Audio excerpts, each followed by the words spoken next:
सुन सुन जीवा सोए तुम्हारी, तू प्रीतम ठाकुर अत पारी। तुमरे करतब तुम ही जानो, तुमरी ओट गोपाला जियो।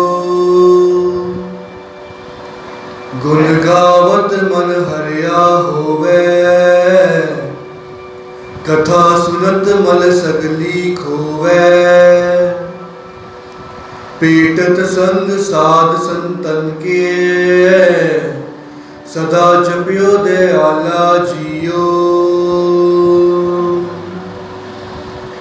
वाहिगुरु जी का खालसा, वाहिगुरु जी की फतेह।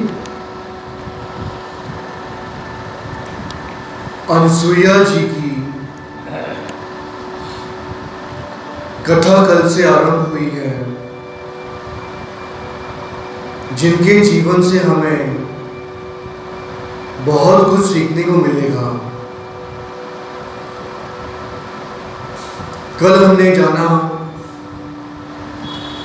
कि अनसुईया जी का जन्म एक बहुत ही अच्छे घराने में हुआ। यहाँ अच्छे का तात्पर्य यह है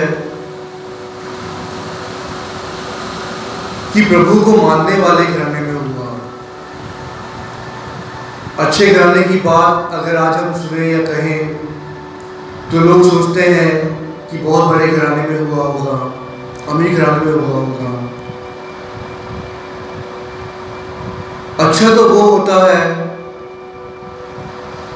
जो प्रभु के साथ जुड़ गया है। आम हम संसार में देखते हैं, जब हम अच्छे खाने की बात करें तो एक ही बात उभर के आती है कि अमीर होंगे। आज हमारी मेंटालिटी, हमारी मानसिकता इस प्रकार बन गई है कि हम अमीरी को ही सब कुछ समझ लेते हैं। भले ही अमीर व्यक्ति कैसा भी हो, कुछ भी करता हो, उसमें 100 ऐब हो, बुराइयां हो, परंतु अमीर व्यक्ति को ही इज्जत मिलती है संसार में आज, क्योंकि घोर कलयुग चल रहा है। कलयुग में ऐसा ही होता है। खैर, अनसुईया जी जिनका जन्म एक बहुत ही अच्छे घराने में हुआ, जो कि प्रभु के साथ जुड़ते थे, नाम वाणी के साथ जुड़ते थे। छोटी अवस्था से ही अनसुईया जी प्रभु के साथ जुड़ती, वाणी के साथ जुड़ती, वेद पुराण के साथ जुड़ती। अनसुईया जी बहुत ही पवित्र थी, उनका मन निर्मल था। आजकल हम बाहरी तौर पर निर्मल रहने की कोशिश करते हैं, अच्छा दिखने की कोशिश करते हैं, सुंदर दिखने की कोशिश करते हैं, परंतु प्रभु की नज़रों में तो निर्मल हृदय ही सबसे उत्तम होता है। आज कलयुग की अगर बात करें तो बाहरी तौर पर दिखावा बहुत ज़्यादा बढ़ गया है, परंतु हम बात कर रहे हैं उस जमाने की जब सुंदर मन, पवित्र मन, निर्मल मन, कोमल हृदय, उसे अच्छा समझा जाता था।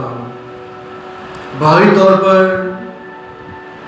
आप कैसे भी हो, भले गरीब हो, कुछ भी हो, परंतु आपका हृदय शुद्ध है, निर्मल है, आप भक्ति में जुड़ते हैं, तो उन्हें अच्छा समझा जाता था। और सही मायने में देखा जाए तो प्रभु की नज़रों में भी वही व्यक्ति सबसे अच्छा होता है जो अंदर से निर्मल होता है, बाहर से जो व्यक्ति दिखावा करता है वो तो प्रभु को भी नहीं भाता।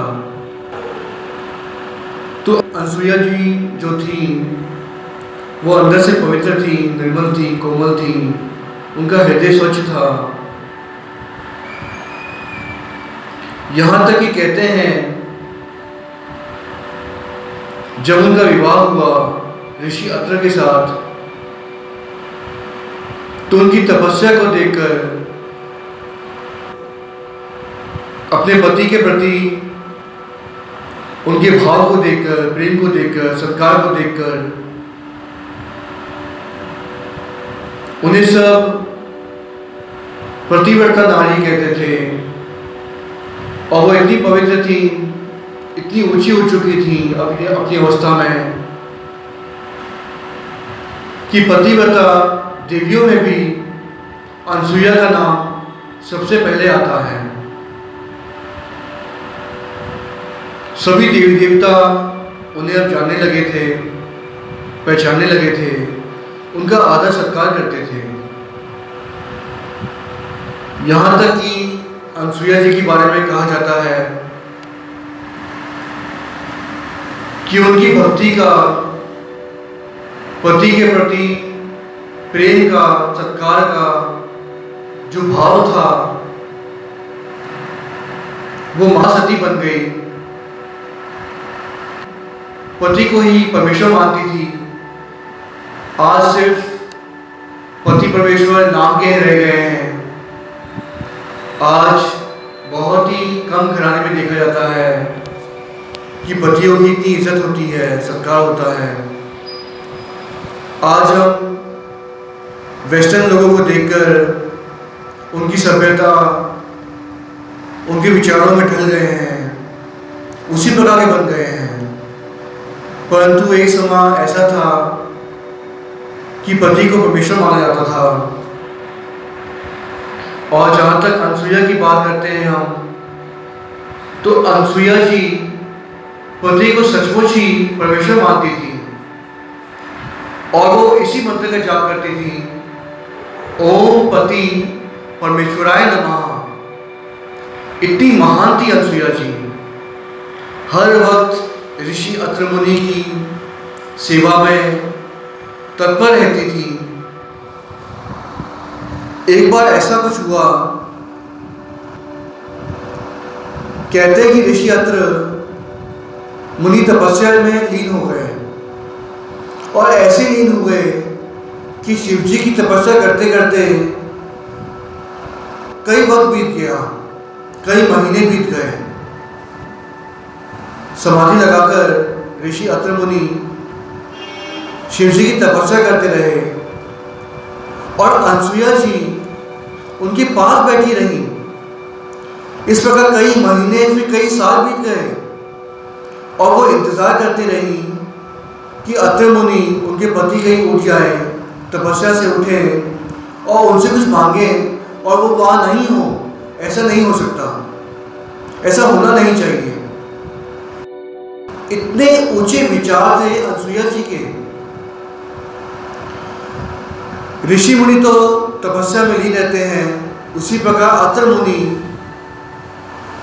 शिव जी की तपस्या में लीन रह गए।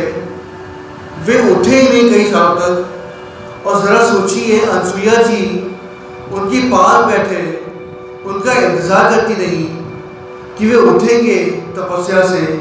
यदि उन्होंने कुछ मांगा तो मुझे उस वक्त उन्हें देना चाहिए क्योंकि वो मेरे पति हैं। इस प्रकार का विचार था उनके मन में। वक्त बीतता जा रहा था। कहते हैं ऋषि अत्र मुनि को तपस्या करते करते प्यास लग गई। ये भी प्रभु का कोई खेल होता है। जब प्रभु ने अपने भक्तों को शक्तियां देनी होती हैं या उनकी परीक्षा लेनी होती है तो प्रभु अपने आप खेल खेलते हैं। हमारे साथ कुछ ऐसा हो जाता है कि हमारा जीवन सफला हो जाता है और व्यक्ति इतना महान हो जाता है ज़रा सोचिए, जैसे कि हम अनसुईया जी के जीवन के बारे में आज कलयुग के इस पड़ाव में उनके बारे में जान रहे हैं, उनकी कथा सुन रहे हैं। यही प्रभु का खेल है। तो अब हुआ यूं कि ऋषि अत्र मुनि को बहुत जोरों से प्यास लग गई,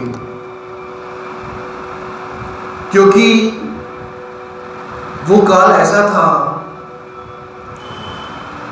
कि उस समय पर अकाल पड़ गया था। चारों तरफ हाहाकार मची हुई थी। बारिश की बूंद भी बहुत सालों से गिरी नहीं थी। लोग पानी के लिए तरस रहे थे। सृष्टि पर हाहाकार मचा हुआ था। जानवर, पशु पक्षी, उनकी जानें जा रही थी। वो तड़प तड़प के मर रहे थे। कहते हैं जैसे ही ऋषि मुनि ने अपनी आंखें खोली, सामने अनसुईया जी को पाया और कहा, देवी हमें जल पिला दो, बहुत प्यास लगी है। कहते हैं जैसे ही अनसुईया जी पानी लेने के लिए उठी, उन्होंने देखा कि घड़े में पानी तो सूख गया है।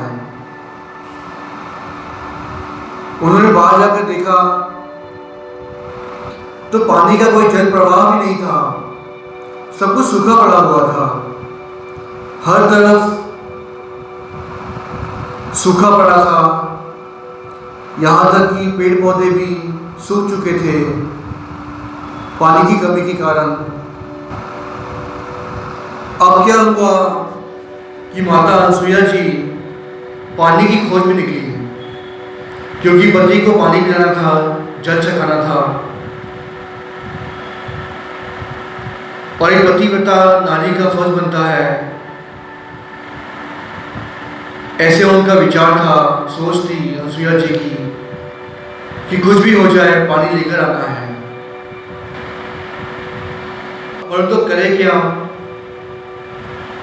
नदियां का पानी सूख चुका है, झरने सूख चुके हैं, घर पर भी पानी नहीं है, पानी की बूंद तक दिखाई नहीं दे रही। अब करे तो करे क्या। कहते हैं अनसुईया जी ने कमंडल को लेकर वे कुछ दूर चलकर गई पानी की खोज में।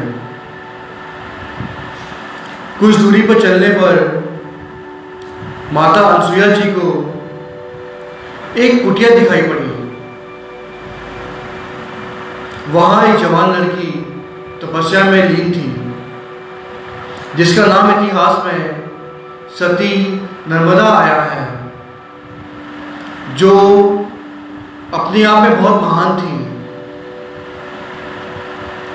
कहते हैं अनसुईया माता ने उस जवान लड़की के आगे, नर्मदा जी के आगे पुकार लगाई कि हे देवी,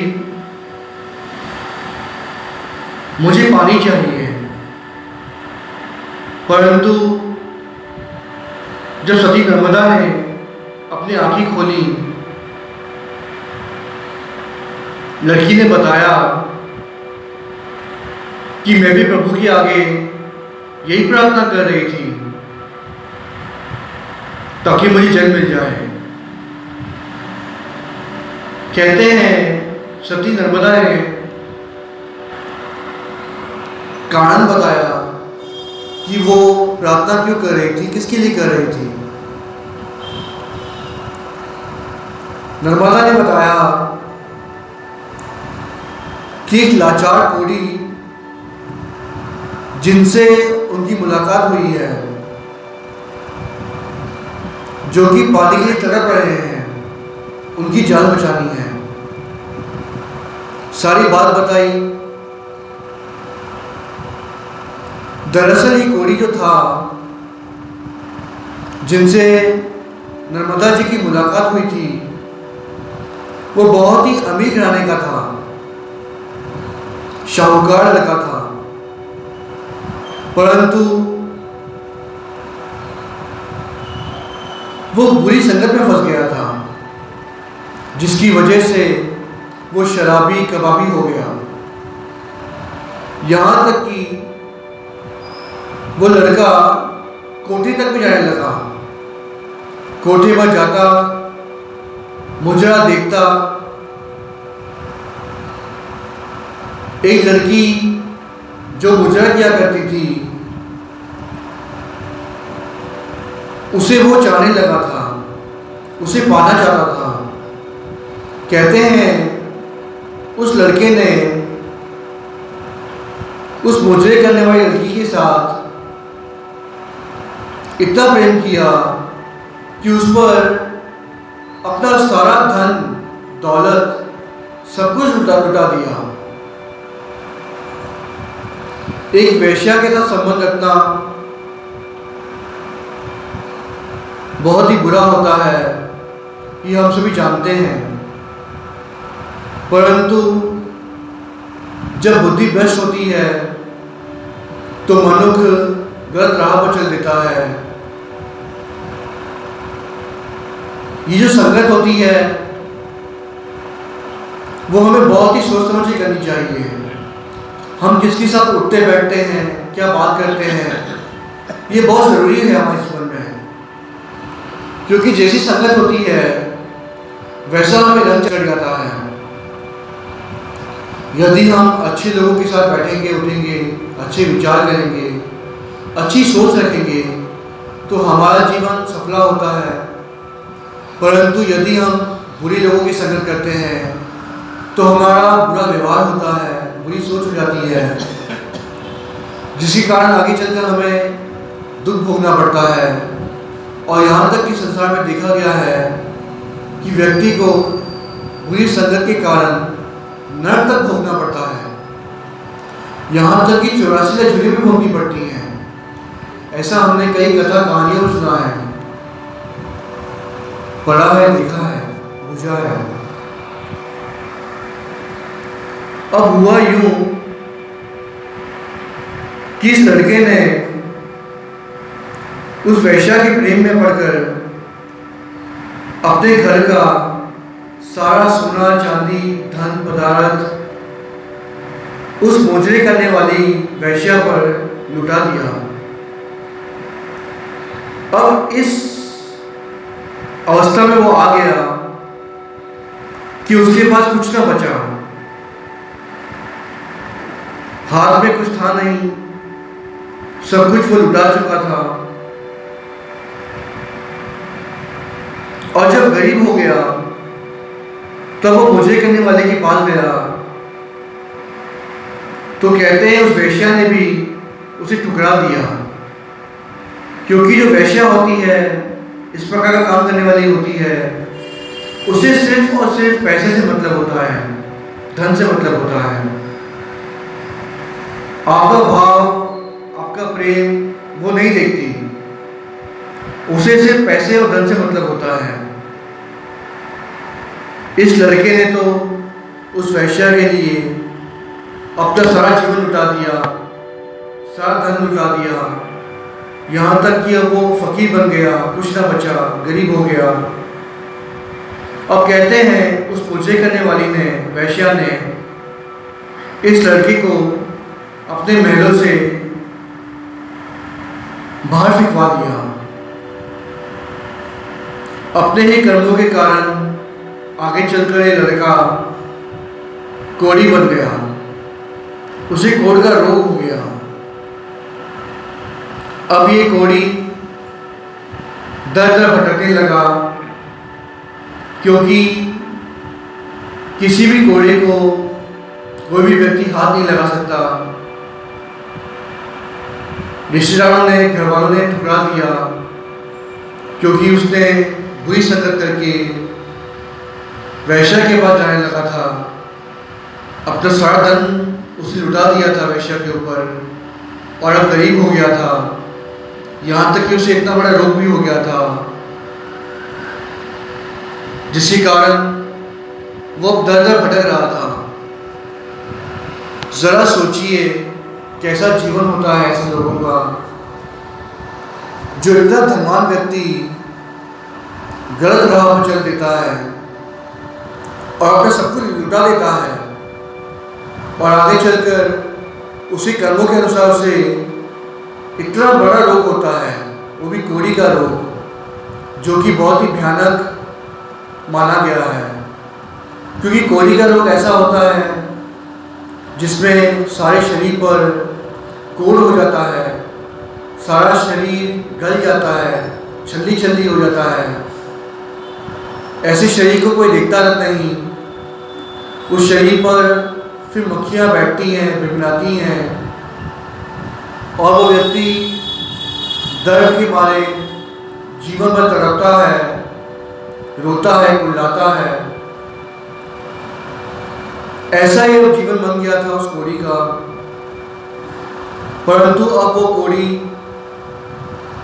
अंदर से बहुत पछता रहा था, बहुत दुखी था। कहते हैं कि जब कोई व्यक्ति गलत कर्म करता है और उस कर्म का उसे पछतावा होता है, तो प्रभु भी उसका साथ देते हैं। उसके आंसुओं से, उसके दर्द से, उसके पछतावे से, उसके रोग, उसके कष्ट दूर होते जाते हैं, और प्रभु उस पर कृपा करता है, उसे सही राह बताता है। ऐसा ही कुछ हुआ था उस कोढ़ी के साथ। कहते हैं वो कोढ़ी अब प्यास के मारे तड़प रहा था, बिलख रहा था। अब हुआ यूं कि सती नर्मदा जी की मुलाकात उस कोढ़ी के साथ हो गई। कोढ़ी ने प्यास के मारे पुकार लगाई। वहां पर नर्मदा जी उसे दिखाई पड़ी, तो नर्मदा जी ने उसे देखा कि कोढ़ी प्यास के मारे तड़प रहा है, और आसपास ढूंढने पर भी जल प्रवाह नहीं है, पानी की बूंद तक नहीं है। सभी झरने, नदियाँ, सब कुछ सूख चुका है। अब कहते हैं नर्मदा जी ने अपनी आंखें बंद करके अपने घर पर कुटिया में बैठकर प्रभु का ध्यान करना शुरू किया, पुकार लगाई, प्रभु के आगे बेनती की कि हे प्रभु कृपा करें, मैं इस कोढ़ी की प्यास बुझा सकूं, मुझे जल दे दें। ऐसी पुकार लगा रही थी सती नर्मदा बैठकर कि अनसुईया जी उनके पास आ गई थी। जब अनसुईया जी ने नर्मदा जी से सारी कथा सुनी, कहानी सुनी, और सोचने लगी कि अब क्या किया जाए, पानी कहाँ से मिले, जल कहाँ से मिले, और ऋषि अत्रि मुनि की प्यास कैसे बुझे। कहते हैं एक पतिव्रता नारी बहुत ही महान होती है,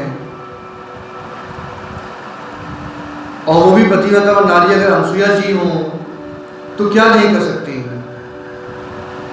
कहते हैं पतिव्रता अनसुईया जी ने जब उस वक्त अपने हाथ जोड़कर आंखें बंद करके माता गंगा जी के आगे पुकार लगाई, माता गंगा जी का ध्यान किया, और पुकार लगाते हुए कहा कि माता गंगा जी कृपा करें, हमें जल प्रदान करें। कहते हैं उसी वक्त माता गंगा जी वहां प्रकट हुई और कहा कि पतिव्रता अनसुईया, आपकी भक्ति से मैं बहुत ही प्रसन्न हूँ। आपकी पति के प्रति जो भक्ति है, जो भाव है, वो बहुत ही महान है, जिससे सभी देवी देवता आपसे प्रसन्न हैं। कहते हैं माता गंगा जी ने अनसुईया जी के हाथों में जो कमंडल था उसे भर दिया, अपना हाथ आगे किया आशीर्वाद देने के लिए, और कहते हैं माता गंगा जी के हाथों में से जल प्रवाह निकला और वो प्रवाह कमंडल के अंदर पानी भर गया। परंतु माता अनसुईया जी ने माता गंगा जी से कहा कि हे माता गंगा, आपने मेरे पति के लिए कमंडल में जल तो भर दिया, परंतु ये जो बेचारे जानवर पशु पक्षी जल ना होने के कारण कुल्ला रहे हैं, तड़प रहे हैं, मर रहे हैं, यहाँ तक कि मनुष्य भी तड़प रहे हैं। आप कृपा करें, आप सभी का कल्याण करें। जरा सोचिए पतिव्रता अनसुईया जी की, महासती अनसुईया जी की कितनी बड़ी अवस्था होगी कि उन्होंने सबके लिए सोचा। ऐसा नहीं कि पति के लिए पानी मिल गया तो चली जाए, नहीं, उन्होंने सारे संसार के लिए सोचा, जानवरों के लिए सोचा, पशु पक्षी के लिए सोचा, इंसानों के लिए सोचा, और माता गंगा जी की आगे पुकार लगाई कि आप कृपा करें,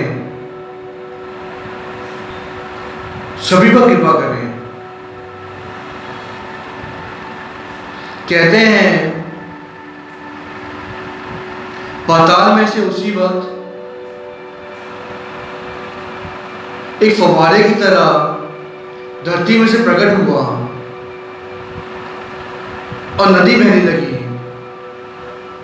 जब सती नर्मदा जी ने देखा कि माता अनसुईया जी इतनी महान है, इतनी ऊंची उनकी अवस्था है, वे पतिव्रता नारी हैं, महासती हैं, तो कहते हैं सती नर्मदा जी ने महासती अनसुईया जी से कहा कि हे पतिव्रता नारी माता अनसुईया जी, मुझे स्वर्ग देखना है, मैं स्वर्ग देखना चाहती हूँ। जरा सोचिए, इस संसार में हर कोई व्यक्ति मरने के बाद स्वर्ग जाने की इच्छा रखता है। वो चाहता है कि मरने के बाद उसे सुख मिले, उसे स्वर्ग प्रदान हो, हर खुशियां मिले। यही उद्देश्य ज्यादातर हर मनुष्य का होता है। परंतु सती नर्मदा कैसी होंगी, उनके विचार कैसे होंगे कि वो जीते जी स्वर्ग देखना चाहती हैं, और कितनी महान होंगी महासती अनसुईया जी, जो कि उन्हें सचमुच स्वर्ग दिखाना चाहती हैं। अब हुआ यूं कि महासती पतिव्रता अनसुईया जी ने नर्मदा जी से कहा कि आप पहले जाएं, जाकर उस घोड़ी को जल छकाएं, जल पिलाएं। जल पिलाने के उपरांत वहीं पर आसमान से एक विमान आएगा जो आपको विमान में बिठाकर आपको स्वर्ग लोक ले जाएगा। वहां जाकर आप स्वर्ग देख सकती हैं, घूम के वापस आ सकती हैं। अब कहते हैं नर्मदा जी सबसे पहले वहां से गई, माता अनसुईया जी के चरणों में उन्होंने माथा टेका, उनसे आशीर्वाद लेकर वो उस कोड़ी के पास गई। सबसे पहले तो कोड़ी को पानी पिलाया, उसकी प्यास बुझाई। ये भलाई का काम करने के उपरांत जब नर्मदा जी ने आसमान में देखा तो आसमान से एक स्वर्गलोक से एक विमान आ रहा था जो धरती पर उतरा। सती नर्मदा जी उस विमान में बैठ गई और वो विमान उसे स्वर्गलोक ले गया। अब जीते जी सती नर्मदा जी कहते हैं स्वर्गलोक जा रही थी विमान में बैठकर, परंतु ये क्या, जैसे ही यमदूत ने देखा कि एक नारी अपने शरीर के साथ स्वर्गलोक आ रही है, क्योंकि हर व्यक्ति मरने के बाद, शरीर छोड़ने के बाद स्वर्ग जाता है उसी कर्मों के अनुसार, परंतु सती नर्मदा तो विमान में बैठकर स्वर्गलोक आ रही हैं। कहते हैं राजा इंद्र भी वहां पहुंच गए। यमदूत ने जाकर सबसे पहले तो राजा इंद्र से शिकायत की कि ऐसा सब हो रहा है सृष्टि पर। एक जवान लड़की स्वर्गलोक आ रही है विमान के द्वारा, ये पहली बार हो रहा है। कहते हैं राजा इंद्र यमदूत के समेत नर्मदा जी के पास पहुंचे और जाकर उसे समझाया कि पहले तुम पूर्ण बनो। एक स्त्री जब पूर्ण तब बनती है जब उसका विवाह होता है और भक्ति करो, तुम्हें शक्ति मिलेगी, तब तुम स्वर्ग में आना। नर्मदा जी ने स्वर्ग तो देख ही लिया था विमान के द्वारा। जब तक राजा इंद्र और यमदूत उसके पास पहुंचे थे तब तक वो स्वर्ग घूम चुकी थी, उसकी इच्छा पूर्ण हो चुकी थी। और कहते हैं उसी विमान के द्वारा वो वापस पृथ्वी लोक पर पहुंची, अपने घर पर आई और सबसे पहले तो वो जाकर माता अनसुईया जी से मिली और जाकर सारी बात बताई और कहा कि राजा इंद्र ने कहा है कि मुझे पहले विवाह करना चाहिए, तभी मेरा उद्धार होगा, तभी मैं पूर्ण बनूंगी। अब कहते हैं महासती प्रतिव्रता अनसुईया जी ने कहा कि तुम जाओ, सुबह ब्रह्म मुहूर्त में गंगा जी के पास जाओ, जाकर गंगा जी में स्नान करो, उपरंत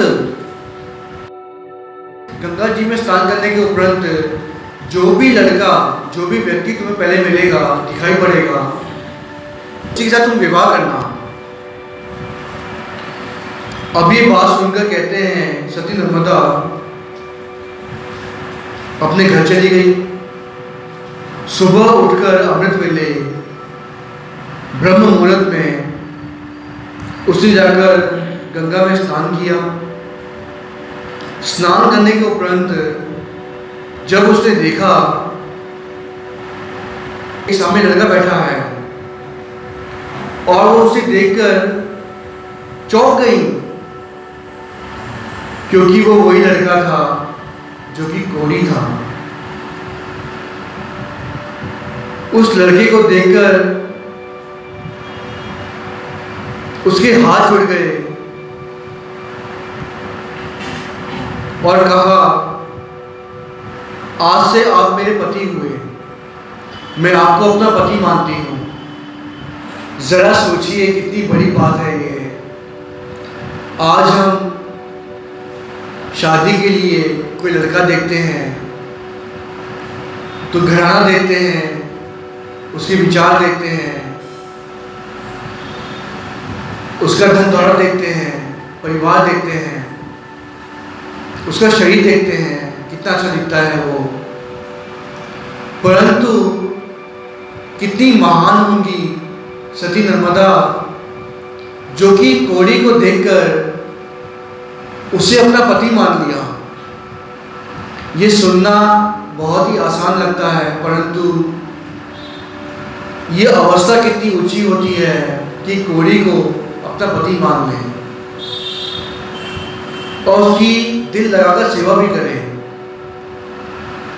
और कहते हैं सिर्फ ऊपरी तौर पर माता नर्मदा ने उस कोड़ी को पति नहीं माना, बल्कि हृदय से, सच्चे दिल से अपना पति माना और उस कोड़ी की इतनी सेवा की, इतनी सेवा की, इतनी सेवा की कि पूछिए मत। उसके शरीर के अंग अंग में हर जगह पर कोढ़ हुआ था। माता नर्मदा ने अपने हाथों से कोड़ी को स्नान कराया, मलहम लगाया, जड़ी बूटियां लगाई उसके शरीर पर। और हम कहते हैं प्रभु के चरणों में उस कोड़ी के लिए, अपने पति के लिए दिल लगाकर प्रार्थना करने लगी। और यहाँ तक कि कहते हैं अपने पति को, जो कि कोड़ी था, उसे रोज अपने कंधों पर उठाकर वो ऋषि मुनियों के आश्रम में जाने लगी।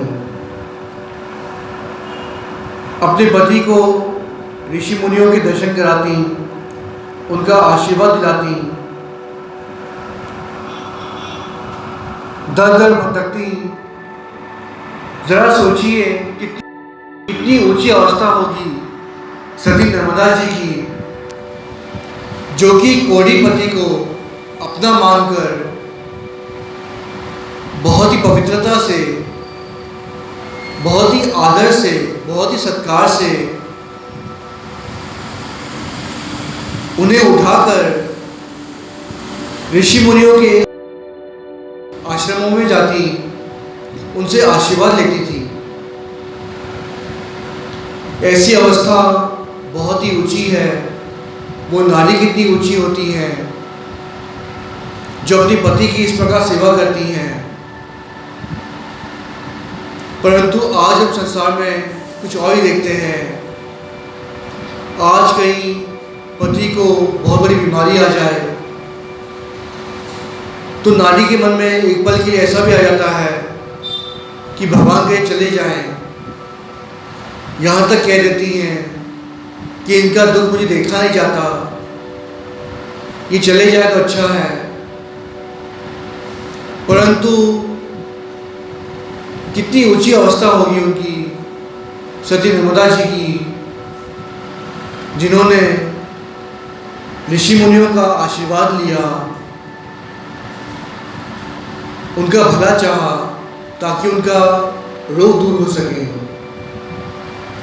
इस कथा से हमें बहुत कुछ सीखने को मिल रहा है कि हमें जीना कैसे है, हमारी सोच कैसी होनी चाहिए, हमारे विचार कैसे होने चाहिए। और भी हम माता अनसुईया जी के बारे में जीवन में सुनेंगे, जानेंगे कि कितना महान उनका जीवन था और कैसे उन्होंने औरों को भी तार दिया, जिनके आगे बड़े बड़े ऋषि मुनि ही नहीं बल्कि देवी देवता भी झुकते थे। इसके बारे में हम आगे जानेंगे। कल हम इसी कथा को आगे सुनेंगे। आज के लिए मैं यही विराम देता हूँ। कथा करते हुए आप जी के दास से कई प्रकार की भूलें हो गई होंगी। सात संगत बख्शन योग पुल्ला बख्शो और सात संगत असीम बख्शो की दास आपकी इसी प्रकार सेवा करता रहे और भवसागर को पार लग जाए। मुझे कभी 84 चुनिया ना भोगनी पड़े, ऐसी असीम बख्शना। मेरा आवागमन कर जाए, मैं भवसागर से पार लग जाऊँ, ऐसी असीम बख्शना। मेरा परिवार सुखी बसे, घर में दे रोता रहे, ऐसी असीम बख्शना। फतेह का जवाब फतेह में दें।